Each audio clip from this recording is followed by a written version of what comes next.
so we're going to go ahead and get started. I see that there's more people coming into the room. My name's Laurie Barkman. I'm really excited to be here. I'm a CSL adjunct professor, co-instructor with Sean and Melissa Murphy. And thank you so much for being here this Friday. We're excited to begin this panel, and it's a Where Are You Now panel with 3 former CSL students. So quick introduction for myself, and then we'll go ahead and get started and introduce the panel.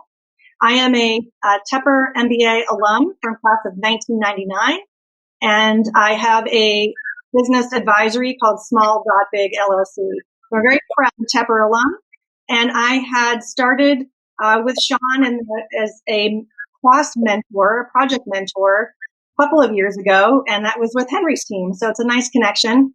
We'll start with Henry. Henry Yelin, can you please tell us a little bit about you, when you went to school here at Tepper, what you studied, what you did a little bit before school, and we'll go around and introduce the other panelists. Sure thing. So prior to Carnegie Mellon, I was living in New York City, working in boutique consulting for investment banks for several years. So not really technical or related to what I studied at CMU, which was information systems management. So unlike some students in the corporate startup lab, which are affiliated with Tepper, I was actually in Hines College to focus a little bit more on some of the technical skill set. And following CMU, or I should say I graduated from CMU in December of 2018. And from there, I've been working with Vista Equity Partners. Vista Equity Partners is a large private equity fund, about $52 billion under management. And we focus exclusively on software and technology enabled companies, buyouts in that industry. And within Vista Equity Partners, we have an internal consulting group, which works with the assets we've acquired to improve their operations, improve their software construction process. So my personal role is as a senior consultant in the technology consulting team.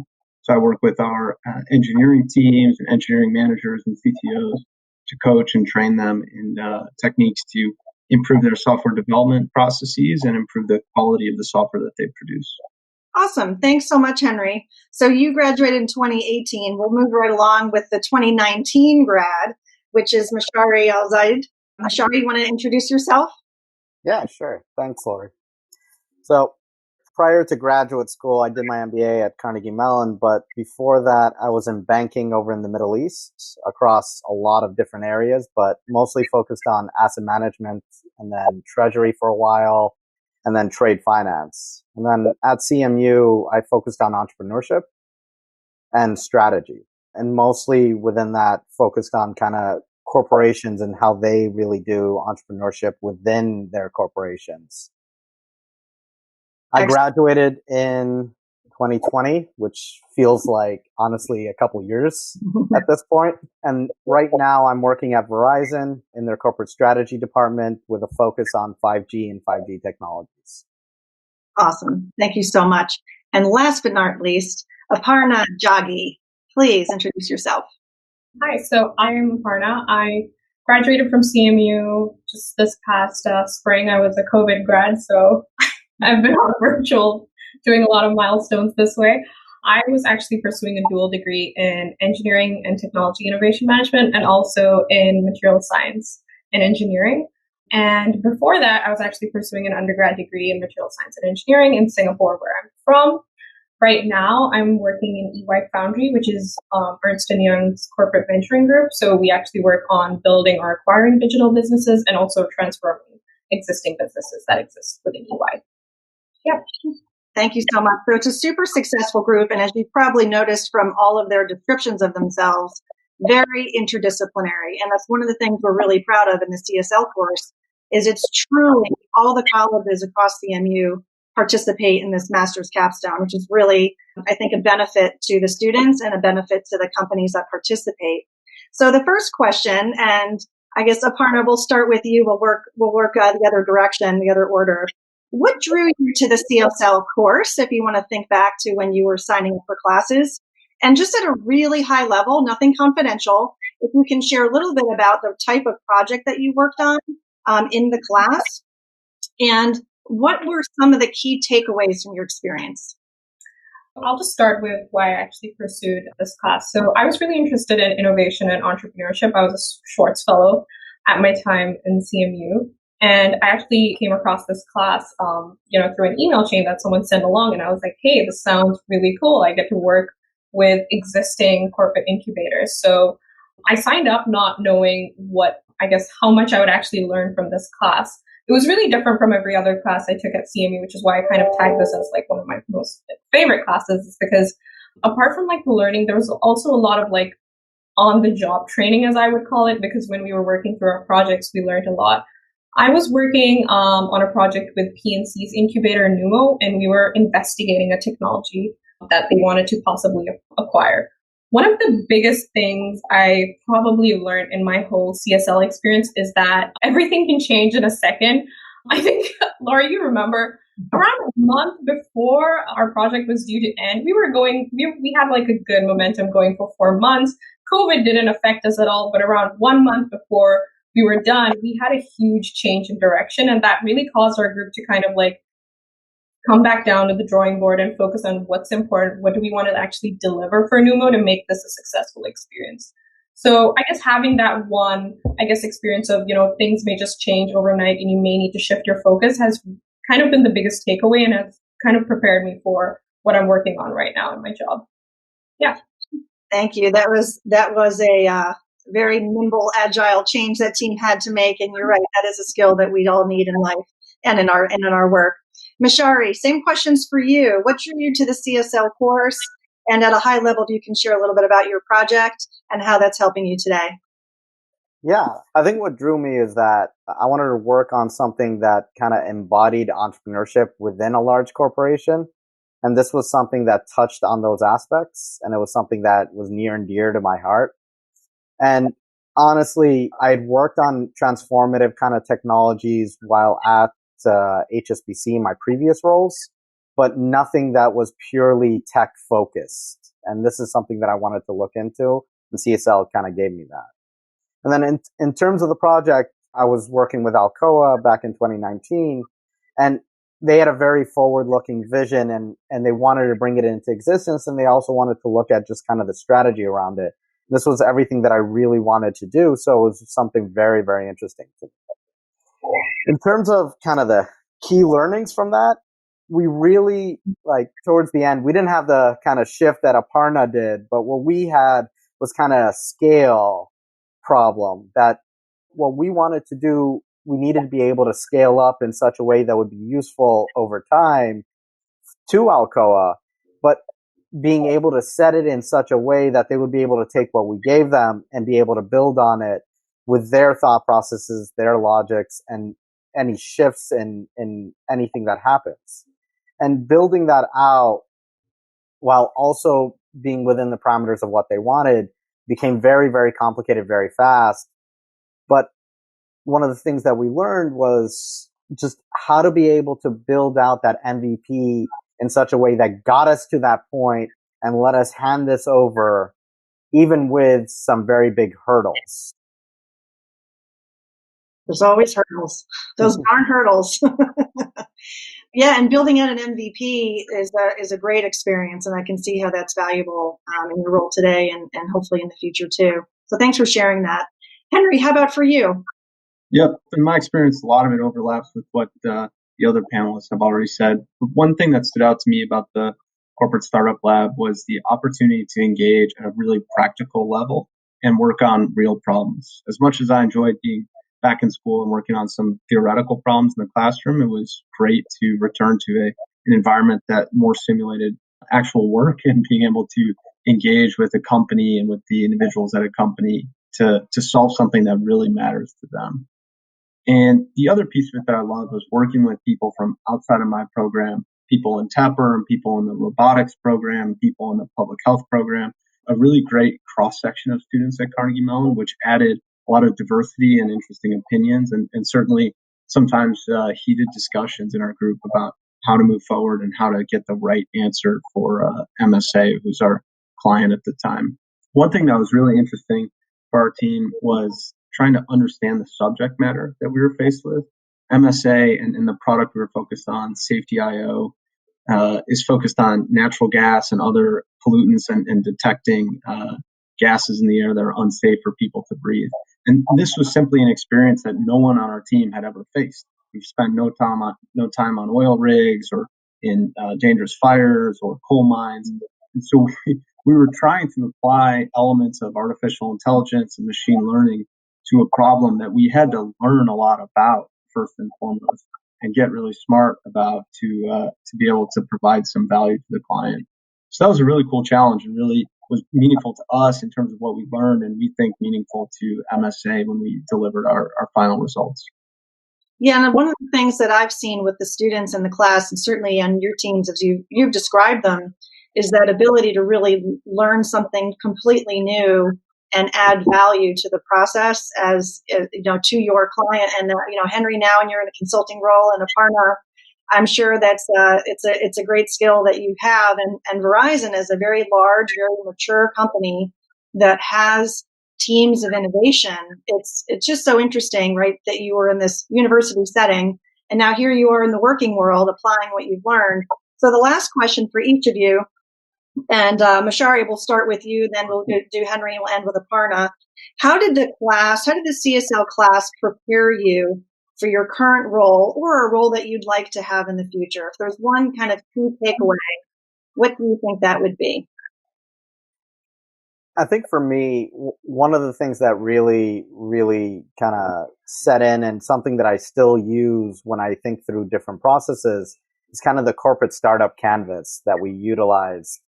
And really parts of it were that really helped me define parts of my role and parts of what I'm doing internally here at Verizon. Something like, where would this idea sit within the market? How would it look? How would others look at it? And how to drive that forward and get an understanding of being able to look introspective at the product and kind of see how people view it internally and how optimistic they are, but also see kind of the challenges that a real world setting might have for those products. Excellent. And that's something I definitely learned from the Alcoa project. Yeah, for sure. I can see that. How about for you, Henry? Yeah, one of the things that has stuck with me the most is the practice of taking an idea to an outside person or an outside group and vetting it with them and getting their feedback and getting their perspective, which is what MSA had done for us at the Corporate Startup Lab. And it's something that's very core to my job today because the team I'm on sits at the center of Vista's portfolio of companies. There's about 62 companies in the portfolio. And we frequently will talk to one company about a problem they're facing and then reach back out to other companies that have faced similar challenges and already solved them in many cases. And so being able to kind of serve as this nexus of information and take challenges that are faced by one group to another group and validate thinking with outside opinions, I thought that was a really interesting takeaway for me from the course, and also proved to me that the approach MSA was taking was well thought out and quite valid. Awesome. Thank you. And Aparna, how about for you? Yeah, so a couple of things that, that have definitely helped me. First, with the corporate startup canvas, definitely that why us and why now, those boxes, especially in a time like this that we are all in, has become so important for my team because given limited funds, we've had to really think about what do we want to prioritize? Why should we be doing this versus, someone else in the firm? And why is now the best time to be actually doing that? Another great experience that I got was really having it was our experience in the project, and I think I speak for my whole team, where we really felt when we were working with Numo, there's really good collaboration, but to a certain extent we were also treating them like our clients, where we had to actually prepare something and serve to them in the end. So it was really good to just get that experience. Every week we had to churn out something and come up with a better solution or a direction that we wanted to take. So it was good to have that sort of a huddle within our team and then go back to our clients every week and have that open dialogue with them. It wasn't always that they were giving us direct direction or instruction in any case. We were sort of given that freedom to think about what we think is the best way to move forward. And I guess the last thing, which Henry and Mishari have touched on multiple times, and also Laurie at the beginning of this panel, is that working in like an interdisciplinary team and being ready to learn something from everyone at every given time. I think I remember the first CSL class we had, which is pretty recent. I think it was in like January, which is actually 11 months ago. So not that recent, but I remember Sean kind of told us that every group is so mixed and there will always be a point in time where we will learn something from at least one other person in the team. So when I looked at my team, there was an MBA candidate, and I was like, yeah, sure, I'll learn something from her. There was someone from whom there were two people from human computer interaction and one person from the information security school. And I was like, yeah, I'm definitely going to learn something. We also had someone in my team from the cosmology school, and at that point, I was like, what are you going to bring to the table? What turns out he was actually a really valuable member, and I was working very closely with Husni. I don't know if he actually said he would be joining this panel, so I hope he's hearing this. Well, he was actually a really amazing addition to our team. So regardless of which department everyone came from, we learned something, and just having that mindset walking into a project, I think that was really just eye-opening for me. Yeah. Wonderful. Thank you so much for your summaries, you guys. Thank you so much for being here. It's so great to be with you. I see Sean is in our room here.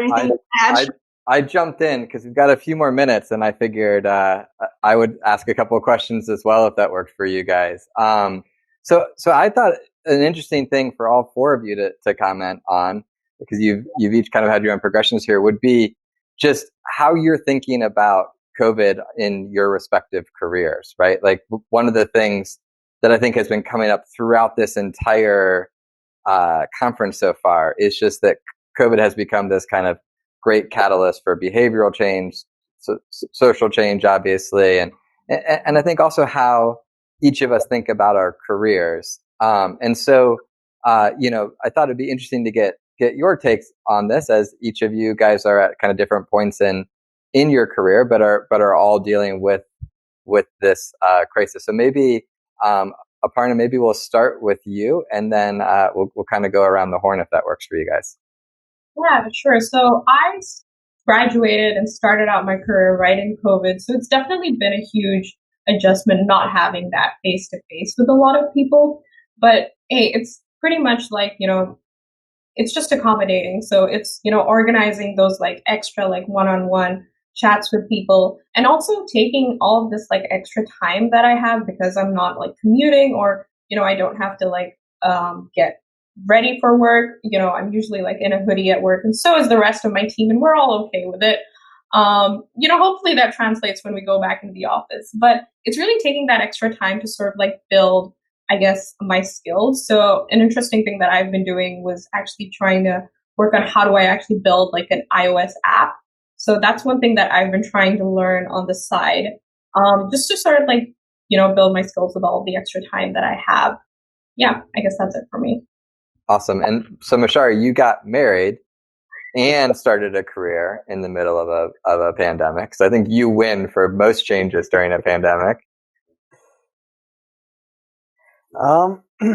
Yeah, lots of changes during a pandemic. We also got another dog, so we're progressing as many changes as possible during this time period.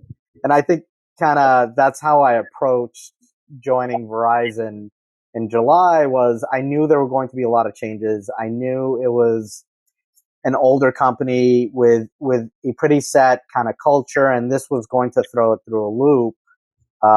Especially considering a lot of the projects that my department focuses on requires 5 interdisciplinary people in a room working for 3-4 weeks to get it done in kind of sprints. And you can't really do that in COVID. So a lot of it has been restructured in such a way that you don't have the quick coffee chats. You don't have the quick kind of touch bases that you used to, but you compensate that with different ways to kind of operate. And one of the things that we've been doing is kind of smaller brainstorming sessions that we can then take to larger groups to get their feedback, and then back to different brainstorming sessions with different people to refocus and reiterate on what we've got, and to keep doing that over and over and over again.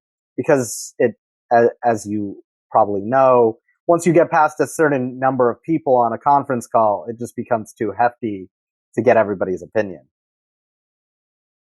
Yeah. And Henry, how's the private equity world in a It's perhaps more interesting than ever, and for us, the volume of deal activity has been pretty high, as a lot of companies are seeking capital in different ways. For me personally, one of the biggest changes relative to the past year has been pretty much zero travel for work. And last year I flew well over 100 times. I'm sure many other folks on this call have traveled extensively as well.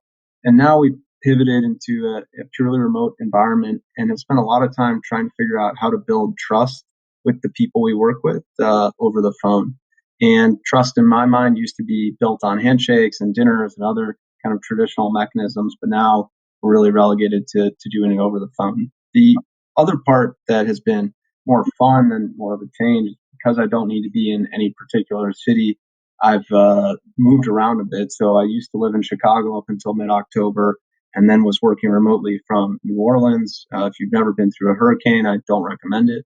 And have recently gotten to New York just this past Sunday, and I'm now looking at spending time in Finland, working remotely there as well. So when I think of a career progression, Sean, as you asked, being able to work anywhere is certainly quite appealing. That's awesome. And Laurie, you don't get to skip this question. So you started a business, launched a podcast and a media platform. It's been a busy year for you as well. Yeah, Aparna started talking about taking on new things and learning, and that's how I've been looking at it too. I've been learning a lot of new things, one of which, as you mentioned, is how to do a podcast. And you helped give me some coaching pointers on that, which I really appreciate. It's been a lot of conversations, a lot of hard work, a lot of late nights. But when you're working for yourself and marketing yourself, which is what I'm doing, it's been a lot of fun. It's been hard as anything you can imagine, but I really enjoy learning. I've always been a person who's kind of striving to continue to grow, and I think podcasting as a platform it's not a hobby, but I truly am enjoying it. It's for business. It's a great way to have conversations. It's a great way to engage in a new way. I think which is a common theme that we're all trying to figure out is how do you engage? And yeah, I just sort of stumbled upon the timing. Of course, nobody would predict I would be launching a podcast in the middle of a pandemic. And the funny thing about it is initially I wasn't going to talk to my guests about it. And then I thought, you know what, I can't ignore this anymore. And it is part of the interviews that I do. Yeah, that's awesome. And if you guys haven't checked out Laurie's podcast, it's Succession Stories. And the easiest way to find it is to Google it, find it on iTunes, and then quickly leave a 5-star review, right, Laurie? That's the 3 steps to find. Then you can play it, but don't forget that third step of the 5-star review before you hit play. I just have one more question for you, Mishkari, because the other thing that I didn't want to miss on this is not only did you take the project course, but you also did the inaugural CSL Fellows program, which I don't even know if Henry knows this or not. Actually, some of his feedback is what actually led me to start thinking about the CSL Fellows program. But we put that together after he had moved on to Vista. I thought just if you could share any takeaways from that program as well, in terms of the stuff you're doing at Verizon and thinking about 5G and that kind of thing. Yeah. One, I had a great time doing the course. Sadly, half of it was online. Sorry, not the course, the fellowship. Fellows. Yeah. Sadly, half of it was online, so you lost some of the kind of directional movement that you would have gotten, in in-person meetings and in-person working. But one of the things that I really, really learned and I'm using at Verizon is that different groups will have different priorities, and these can be very, very divergent priorities. And choosing where you put your energy, especially now with kind of working from home all the time, it becomes very, very important. And I enjoyed both kind of Numo and Optum's different areas of focus. And I also enjoyed how they wanted kind of to run their projects because it was very different in very different ways. And learning how to manage those both simultaneously was definitely very helpful for kind of my position right now. Cool. All right. Well, I'm going to just for a moment kind of brag on these guys. Like, and we've got Shauna and a couple other alumni in the chat as well. Like, I am, to me, like the best part about this job, and I know Laurie feels the same way, and I'll hand it back over to her for last words. But the best part of this job is the students that we get to work with. I mean, I think we add real value to the companies. We've created some companies that have, and products that have been really meaningful. Henry talked about the work he did at MSA. I mean, Safety.io now is literally keeping thousands of people safe thanks to the product that he helped conceive. But even more than any of that is the chance to spend time with the students, both that you're hearing from, and then some of those that have been in the chat, like Shauna as well. So thanks, guys, for doing this. It's a cool part of the community. I'm gonna kind of jump off. I'll let Laurie give last comments here. We're going to do one more 5x5, and then we're going to do the virtual happy hour, so that not only can you get a chance to hear from them, but get a chance for everybody to hang out with each other for a little bit here. But Laurie, I'll hand it over to you. All right. Thanks, Sean. Yeah, I just want to close it out. I want to thank Aparna, Henry, and Mishkari. Thank you so much, you guys, for being here and all the great work that you did in class and beyond, and being great representatives for Tepper, and wish you all the best in your roles and move to Finland. Thank you. And thank you for having me. so much, you guys. All right. Take care. Have a great night. Thank you.